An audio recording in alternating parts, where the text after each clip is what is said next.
जुल्फों की साये में जीना है मुझको, दिल की पनाहों में रखूंगा तुझको। इस बेकरारी में आए करार, नहीं कुछ सिवा प्यार के, नहीं कुछ सिवा प्यार के। होवा के तू लग जा गले मेरे यार, नहीं कुछ सिवा प्यार के, नहीं कुछ सिवा प्यार के। हेलो दोस्तों, स्वागत है आपके अपने इस YouTube चैनल मैथ मस्ताना पर। दोस्तों, मैं मलकित यादव, और जैसा कि मैंने आपको पिछले ही वीडियो में बता दिया था कि अब मेरी मुलाकात आपसे जब भी होगी तो बहुपद के साथ होगी। काहे पता है? काहे कि कुछ बच्चों का कमेंट आया था कि सर इसी तरह का वीडियो मुझे एक बहुपद पर भी चाहिए। काहे कि बहुपद के कुछ क्वेश्चन ऐसे हैं जो बहुत तंग करता है। मैंने कहा तंग करता है, बोला हाँ सर तंग करता है। मुझे ये सुनकर अजीब सा लगा। उसी वक्त मैंने डिसाइड किया कि अब मैं आपसे जब भी मिलूंगा तो बहुपद के क्लास के साथ मिलूंगा। दोस्तों, मैंने कहा कि नहीं, बहुपद की क्या औकात है कि मेरे विद्यार्थी को तंग करेगा। मैं उसी टाइम उसी वक्त बिना कुछ सोचे समझे बहुपद के घर पहुंच गया। और किसके घर पहुंच गया पता है? बहुपद के घर ही पहुंच गया, इधर उधर छोड़िए। बहुपद के घर पहुंच गया, गाड़ी लगाया और मैंने पूछा ये बहुपद कि मेरे विद्यार्थी को तंग करने वाले तुम कौन होते हो? बहुपद ने जवाब दिया, कहता रुकिए बताते हैं, इतना धरफड़ाइले आए हैं, पूछ दिए तुम कौन हो। इसने जवाब दिया, क्या जवाब दिया पता है? इसने कहा मैं इसलिए तंग करता हूँ, इसलिए तंग करता हूँ। मैंने बोला बोलो बोलो किस लिए तंग करते हो? ये कहा कि मैं इसलिए तंग करता हूँ। आपके मन में आता होगा कि सर बोलते हैं कुछ और लिखते हैं कुछ। हाँ, हम जान के कुछ बोलते हैं लिखते कुछ है। काहे कि तोहर सबके चाल चलन ठीक ना है। एगो पूछो काहे? कौन चाल चलन ठीक नहीं है? काहे कि तुम लोग जिसको देखते हो ना तो एकदम देखते ही रह जाते हो। आस पास में के आदमी क्या बोलता है उसको सुनाई नहीं पड़ता है तुम लोगों को।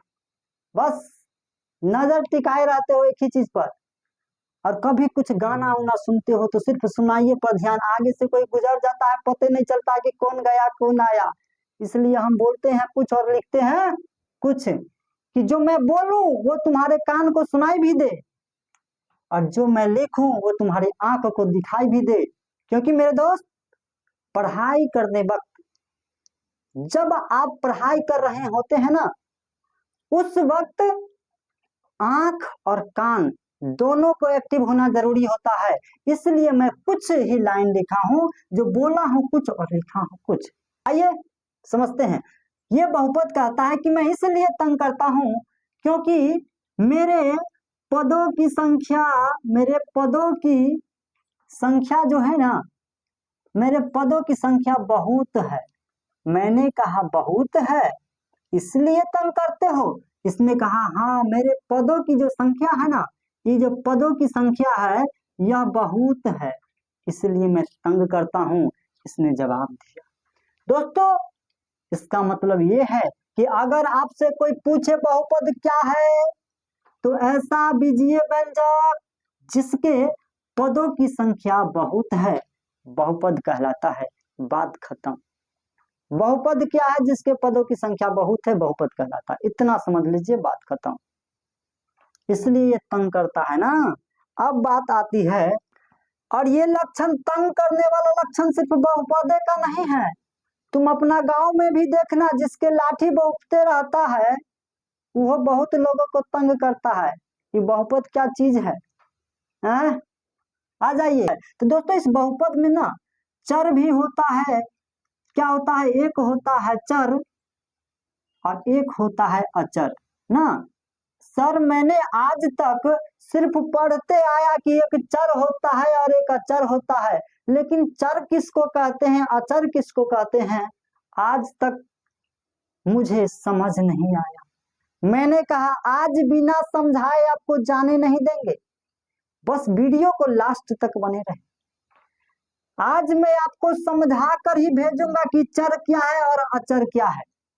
तो आइए समझते हैं इसको। दोस्तों चर क्या है, इतने जो जानदार तरीके से बताऊंगा ना, सीधा छाप दूंगा दिमाग में आज। दोस्तों चर का मतलब यही, सीधा समझिए, सीधी बात, कि जिसका मान बदल जाता है। क्या है?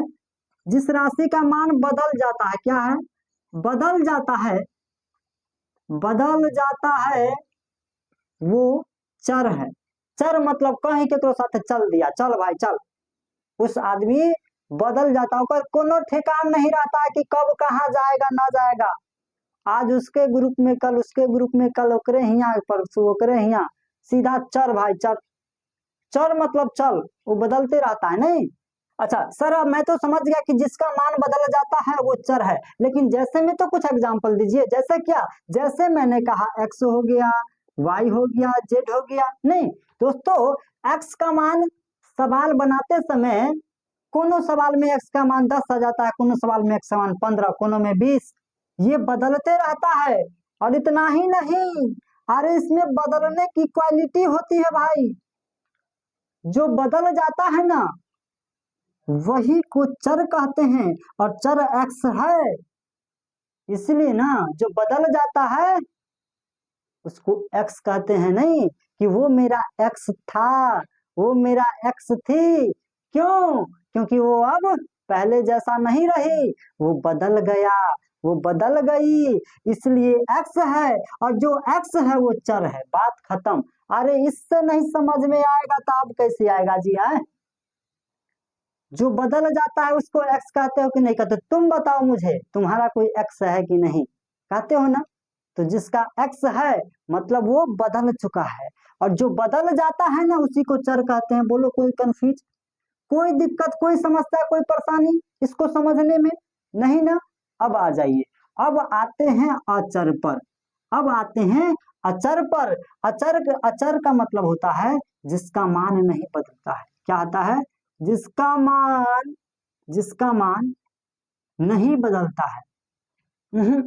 चाहे लाख कोशिश कर लो, ये नहीं बदलने वाला। तो आप मुझे ये बताइए कि आपका जो है वो चर है कि अचर है? कमेंट में बताइएगा।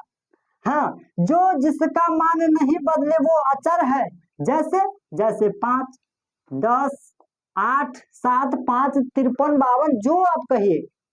5 लिखल तो कोई कहेगा कि 7 है? नहीं ना। अच्छा ये 10 है तो कोई 10 के कहेगा कि ना ये 20 है? मुंह तोड़ देगा जो कहेगा। सुन, अगर किसी पैकेट पर, बिस्किट के पैकेट पर प्राइस लिखा रहेगा 10 रुपया, और कहेगा कि ना ये 20 है, छोड़ देगा उसको कोई? नहीं ना। तो जिसका मान ना बदलता है ना वो अचर होता है। दोस्तों अ मतलब क्या होता है? नहीं, है ना? अ मतलब होता है नहीं, और जो नहीं है चर वही चर है। जो नहीं है चर मतलब जो बदलता नहीं है वही अचर है। कोई दिक्कत, कोई समस्या, कोई परेशानी नहीं ना? सीधी बात है कि जो बदल गया वो चर है, जो नहीं बदला वो अचर है, बात खत्म। अब बात आती है कि सर चर अचर तो बहुत बढ़िया से समझ गए, लेकिन इसके कुछ प्रकार भी होते हैं, वो भी बताना दीजिए। आइए ना बताते हैं। दोस्तों अब आते हैं इसके प्रकार पर, कि मौसम की तरह तुम भी बदल तो न जाओगे। हाँ, चर, चर का मतलब यही हुआ। अब अचर के लाख कोशिश कर लो, वो बदलने वाले नहीं हैं। दोस्तों बहुपद के जो प्रकार है ना, बहुपद के प्रकार वो 2 तरीके से होता है, 2 तरह के होता है। कौन कौन से होते हैं आइए बताते हैं। दोस्तों एक होता है पद के आधार पर। क्या होता है? पद के आधार पर। और दूसरा जो होता है वो घात के आधार पर होता है ना, घात के आधार पर। बताओ किसी को कोई दिक्कत, समस्या, परेशानी? नहीं ना? आइए दोस्तों पद के आधार पर होता है तीन तरह के, क्या होता है, एक पदी बहुपद, फिर होता है द्विपदी बहुपद, नहीं, और फिर होता है त्रिपदी बहुपद। कोई दिक्कत नहीं ना। त्रिघात बहुपद, दोस्तों एक पदी बहुपद जिनके पदों की संख्या एक हो, जिसमें पदों की संख्या क्या हो, पदों की संख्या एक हो, एक पदी, पदों की संख्या दो हो, द्विपदी, पदों की संख्या तीन हो, तीन पदी। दोस्तों आपके मन में आता हो कि सर इतना कुछ पढ़ लिए, लेकिन बहुपद को हम पहचानेंगे कैसे? आइए ना, वही तो आप बताएंगे। देखिए ना क्या लिखा है, कि निम्न में से कौन सा बहुपद है, बहुपद को पहचानना है। दोस्तों एक झटके में आप पहचान जाइएगा, एक नजर में आप पहचान जाइए कि कौन बहुपद है और कौन बहुपद नहीं है। दोस्तों बहुपद वही होगा, क्या है, बहुपद वही होगा जो जो जिसका चर का जो मान है ना, क्या, चर का घात पूर्ण हो, क्या हो, पूर्ण संख्या हो। यहाँ लिखिए कि पूर्ण संख्या हो, वही बहुपद होगा। अगर फ्रैक्शन में हो, भिन्न में होगा तो ऋणात्मक होगा, तो ऋणात्मक मतलब होता है माइनस, माइनस में होगा तो नहीं होगा, भिन्न होगा तो नहीं होगा, ऋणात्मक में होगा तो नहीं होगा, अरे बट्टों में होगा तो नहीं होगा, भिन्न का मतलब होता है बट्टा ही, कुछ भी लिख दीजिए। तो आइए समझते, बस वही होगा, बहुपद वही होगा जो चर का घात पूर्ण संख्या में हो। दोस्तों यहाँ पर देखिए, चर तो यही है एक्स वाई जेड, एक्स, जब भी ये चर का मन बात आए तो एक्स पर जाना चाहिए माइंड। दोस्तों एक्स का मान जो है 3 है, ये तो पूर्ण संख्या है, तो बहुपद है, मार दे, नहीं रुको पहले आगे भी चेक करो। अरे यहाँ देखिए सर, यहाँ तो भिन्न में आ गया, और भिन्न में जो रहेगा वो नहीं है, इसका मतलब ये नहीं, यहाँ भी आ जाइए, 5x पर पावर -1, अरे ऋणात्मक वाला को तो नहीं लेना है भाई, हटाइए इसको भी, आ जाइए 2x² - 5x, ये दो जो है ना, दो ये पूर्ण संख्या है, यही आपका बहुपद है। भारी है, आरो तंग करेगा नहीं ना। तो दोस्तों हमने बहुपद क्या होता है इस बात को बहुत अच्छे से समझ लिया। यहाँ पर जो है घात के आधार पर पढ़ेंगे, क्या पढ़ेंगे, घात के आधार पर,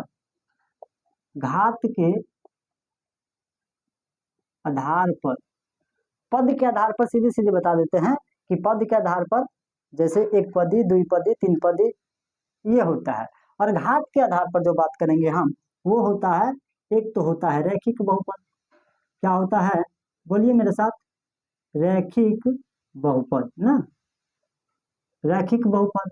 दूसरा क्या होता है, दूसरा होता है द्विघात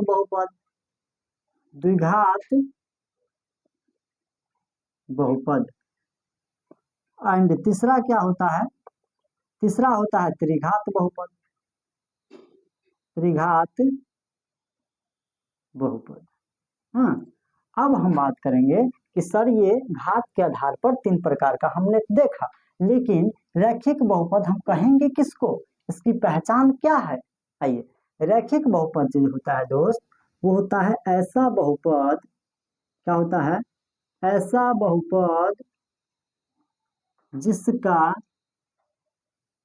या जिसके चर का अधिकतम मान क्या होता है, चर के अधिकतम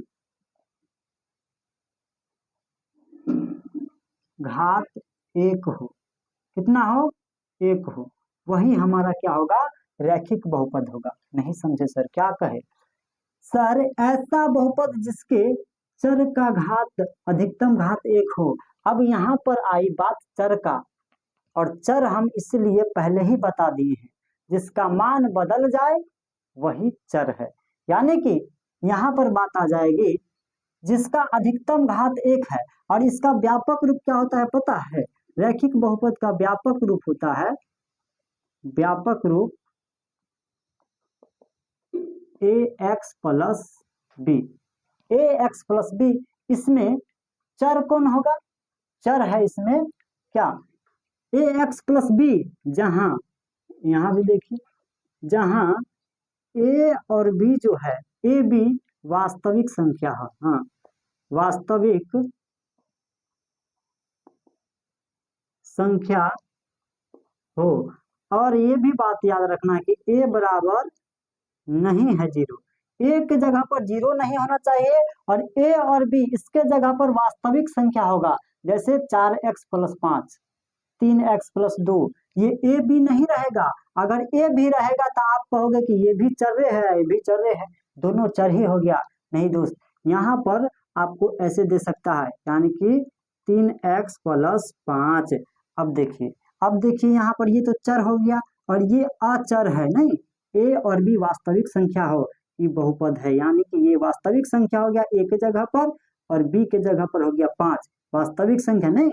अब इसके चर का अधिकतम मान, यहाँ पर तो कुछ दिया नहीं है, घात क्या है, घात यहाँ पर होगा, तो इसके घात में तो कुछ दिया नहीं है, मतलब एक है, और जिसका एक है वही हमारा रैखिक बहुपद है, कोई दिक्कत नहीं ना। अब दोस्तों इसका शून्यक भी होता है, इसका शून्यक क्या होगा? इसके शून्यक की अगर बात करोगे तो वो होता है -b/a, -b/a मतलब -b/a। ए के जगह पर क्या होगा यहाँ पर ए के जगह पर तो 3 है और बी के जगह पर 5 है। अगर इसमें शून्यक निकालने के लिए आपको बोल दे -b/a, बी के जगह पर है कितना 5 और ए के जगह पर कितना 3, यानी कि -5/3, ये आपका आंसर हो जाएगा इसका शून्यक। अब बात करते हैं द्विघात बहुपद का, नहीं अब आते हैं, इतना स्क्रीनशॉट ले लीजिए। देखिए एक बात कि ऐसा बहुपद जिसके चर का अधिकतम घात 1 हो रैखिक बहुपद कहलाता है। रैखिक बहुपद का जो व्यापक रूप होता है वह ax+b होता है, जहां ए बी वास्तविक संख्या हो, यानी कि ए की जगह पर वास्तविक संख्या हो, यहाँ दे दी है 3x, और बी के जगह पर वास्तविक संख्या है यानी कि 5, और ए बराबर 0 नहीं होना चाहिए। शून्यक इसका -b/a होता है, -b यानी कि बी के जगह पर जो रहेगा उतार दीजिएगा, ए के जगह पर जो रहेगा उतार दीजिएगा, आपको रैखिक बहुपद इतना ही होता है, नहीं। अब आते हैं द्विघात बहुपद पर। जिंदगी और कुछ भी नहीं, तेरी मेरी कहानी है, एक प्यार का नगमा है, आँखों की रवानी है। आइए दोस्तों, अब हम बात करेंगे द्विघात बहुपद का। रैखिक बहुपद को तो हम अच्छे से समझ लिए, अब बात करेंगे द्विघात बहुपद। क्या दूसरा नंबर में क्या था? द्विघात बहुपद ना। द्विघात बहुपद किसको कहेंगे? बस वही बात कि ऐसा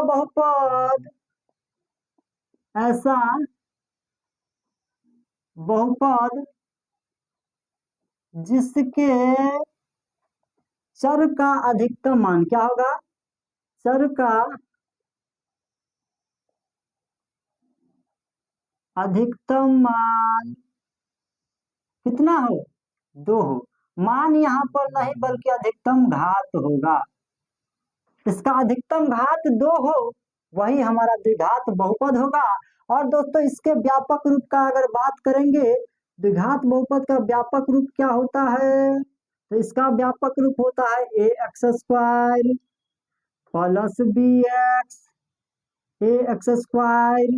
नहीं, इसका व्यापक रूप क्या होता है? इसका व्यापक रूप होता है ax² plus bx plus c, जहां ए बी सी क्या हो? वास्तविक संख्या ना, वास्तविक संख्या हो, वास्तविक संख्या हो।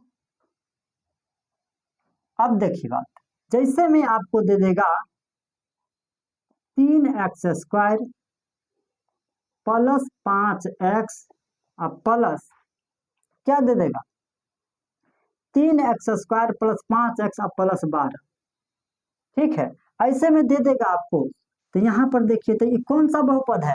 आप कहोगे कि चर का अधिकतम घात 2 है, यानी कि द्विघात बहुपद। ठीक है दोस्तों, यहाँ पर अब देखिए कि 3 और x यानी कि x और 3 गुणांक है, 5x का गुणांक है, ये x स्क्वायर का गुणांक है, ये x का गुणांक है, ये दोनों में गुना भेल है, इसमें भी गुना भेल है। दोस्तों अगर 3 गुने एक्स स्क्वायर दीजिएगा तो 3x स्क्वायर होगा ना, यानी कि यहाँ पर गुना भेल है। हाँ, अब बात आती है कि अगर आपको पूछ दे कि एक्स स्क्वायर में किसका गुणांक है, तो 3 का है, यानी कि ए के जगह पर न 3 आ गया है, अब बी के जगह पर 5 आ गया है, सी के जगह पर 12 आ गया है, नहीं, यानी कि अब आपको पता होना चाहिए कि इसमें ए बराबर जो है 3 हो गया, बी बराबर जो है 5 हो गया, सी बराबर जो है 12 हो गया। कोई दिक्कत नहीं ना दोस्तों। इसका शून्यक जो होता है ना, 2 गो होता है। द्विघात बहुपद का जो शून्यक होता है, क्या होता है? शून्यक होता है वो 2 गो होता है। वो 2 गो कौन कौन होता है? एक होता है अल्फा और दूसरा होता है बीटा। एक होता है अल्फा, दूसरा होता है बीटा। अगर आपको पूछ दिया जाए कि शून्यकों का योग क्या होता है, यही पूछबे करता है, पूछ दिया जाए ना शून्यकों का योग बराबर क्या होगा, जरा बता दीजिए। द्विघात बहुपद के शून्यकों का योग, द्विघात बहुपद के 2 शून्यक है, यानी कि एक होता है अल्फा, दूसरा होता है बीटा, और अल्फा प्लस बीटा बराबर हो जाता है -b/a। -b/a यानी कि -b, तो b के जगह पर अगर हम इसी में से निकाल देंगे तो b के जगह पर है 5, नहीं, b के जगह पर 5 है तो हम लिख देंगे -5, काहे कि माइनस यहाँ है, और a तो a के जगह पर 3 है तो आप दे दीजिएगा 3। ये हो गया शून्यकों का योगफल। क्या शून्यक का योगफल ही सिर्फ होगा? नहीं, शून्यक का गुणनफल भी आपको पूछ देगा। शून्यकों का गुणनफल, शून्यकों का गुणनफल ना, गुणनफल तो क्या होगा? शून्यकों का गुणनफल हो जाएगा c/a। c/a शून्यकों का गुणनफल, यानी कि शून्य कौन सा है? एगो अल्फा है और गुना बीटा, अल्फा गुना बीटा बराबर c/a, और c के जगह पर कितना है? 12, तो आप कहोगे 12, और एक जगह पर है 3, यानी कि 12/3 आपका आंसर। आप चाहो तो 4 से 4 बेर में काट दो, यानी कि 4 तिया 12, 3 एकम 3, नीचा में 1 लिखो चाहे ना लिखो, यानी कि 4 बेर में कट गया। शून्यकों का गुणनफल हो गया 4, शून्यकों का योगफल 5/3। बस द्विघात बहुपद इतना ही। कोई दिक्कत, कोई समस्या, कोई परेशानी नहीं ना? बहुत भारी है, हैं? तंग करता है। एक बार सही से समझ लीजिए भैया, द्विघात बहुपद ऐसा बहुपद जिसके चर, चर को भुलाइएगा नहीं, भले आप वो भूल गया आपको इसलिए उसको x कहते हैं, लेकिन आप नहीं भुलाइएगा कि चर किसको कहते हैं। हाँ, चर का अधिकतम घात 2 हो वो द्विघात बहुपद, और द्विघात बहुपद का समान रूप या व्यापक रूप कहिए इसको ax² + bx + c, जहां a b c वास्तविक संख्या हो।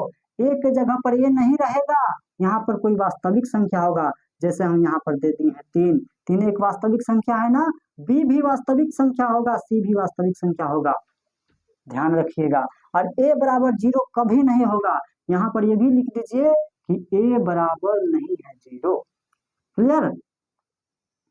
अब इसका व्यापक रूप हो गया।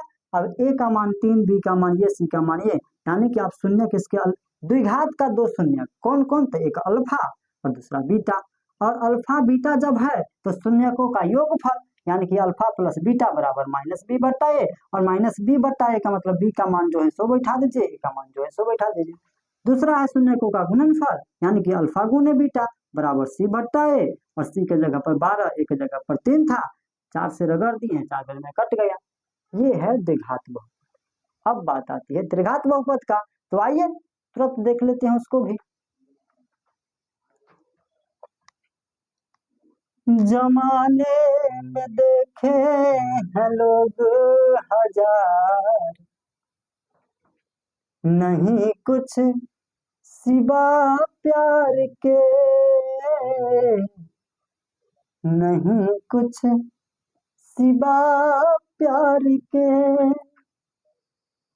होया के तू लग जा गले मेरे यार, नहीं कुछ सिवा प्यार के। आइए दोस्तों, कभी कभी ऐसा दे दिया जाएगा कि दो शून्य ही दे देगा और आपसे बहुपद का रूप पता कर लेगा कि भाई बहुपद क्या होगा। तो आपको करना क्या है, यदि आपको द्विघात बहुपद के दो शून्य पता है तो आप बहुपद आसानी से निकाल सकते हैं।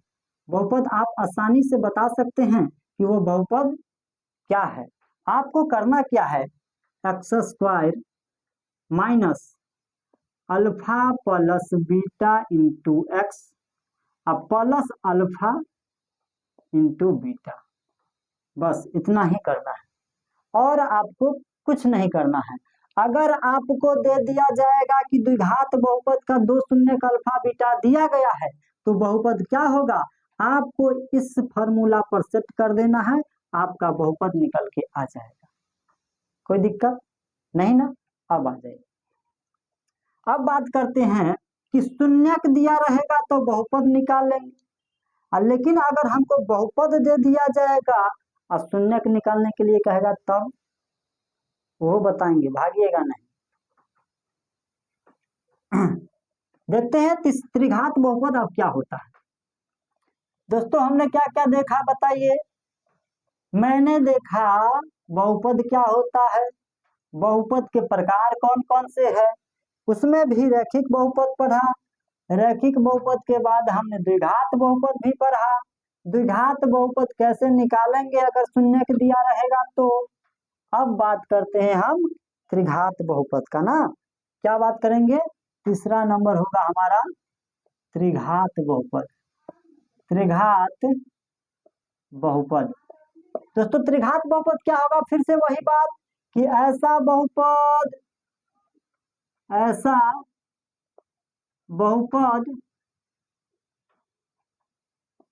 जिसके चर का मान जिसका चर का अधिकतम घात 3 हो वो त्रिघात बहुपद। द्विघात में अधिकतम 2, त्रिघात में अधिकतम 3 और रैखिक में 1। बस अब दोस्तों आपके मन में आता होगा कि सर इसका व्यापक रूप क्या होता है, इसका व्यापक रूप क्या होता है। तो इसका व्यापक रूप होगा a x cube plus b x square plus c x plus d, यही होता है। यानी कि अधिकतम घात 3 होना चाहिए तो त्रिघात बहुपद हो गया। और इसमें भी जहां ए बी सी डी क्या हो, वास्तविक संख्या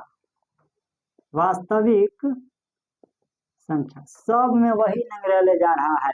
ए बी सी वास्तविक संख्या हो तो ए बी सी डी वास्तविक संख्या हो तो ए भी वास्तविक संख्या हो। और इसमें भी होगा जहां ए बराबर नहीं है जी, एगो पढ़ लीजिए, बात खत्म है ना।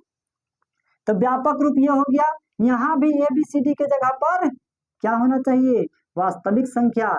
यानी कि कहने का मतलब ऐसा हो जैसे 3x cube plus 2x square minus 5x, या प्लस से दे दीजिए 5x और माइनस 3, ऐसा।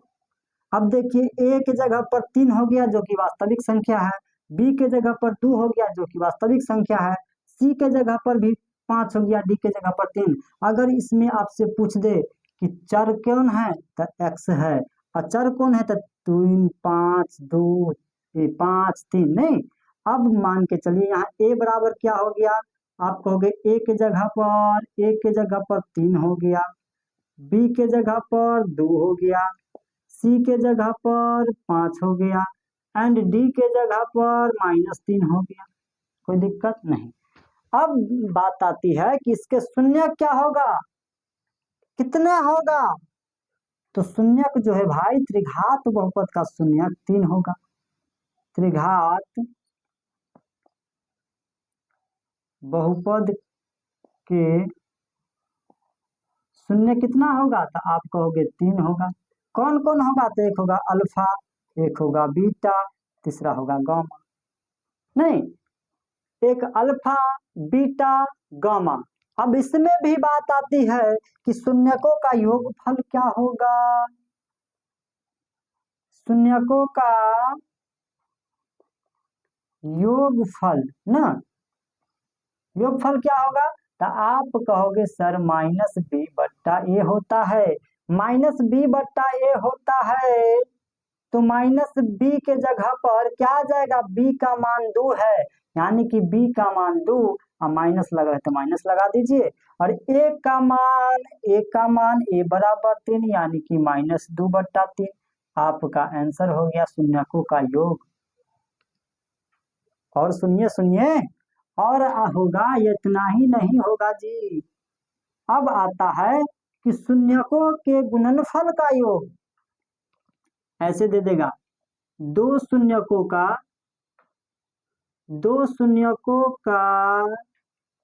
गुणनफल का योग। दो शून्यकों का, सर समझे नहीं कुछ? हाँ, दो शून्यकों का, जैसे दो दो शून्य, इसमें 3 शून्यक है ना, तो दो दो शून्य का पहले गुणनफल होगा और तब उसका योग करेगा, तो मान क्या होगा जरा देखिए। दो शून्य को जैसे अल्फा बीटा, नहीं बीटा गामा और गामा अल्फा, ये तो गुणनफल हो गया। दो शून्यकों का गुणनफल का योग, यानी कि अब इसका योग होगा। अब इसका बराबर क्या होगा? तो इसके बराबर होगा माइनस सी बट्टा ए। इसका बराबर होगा माइनस सी बट्टा ए, नहीं बल्कि क्या होगा? हाँ हाँ,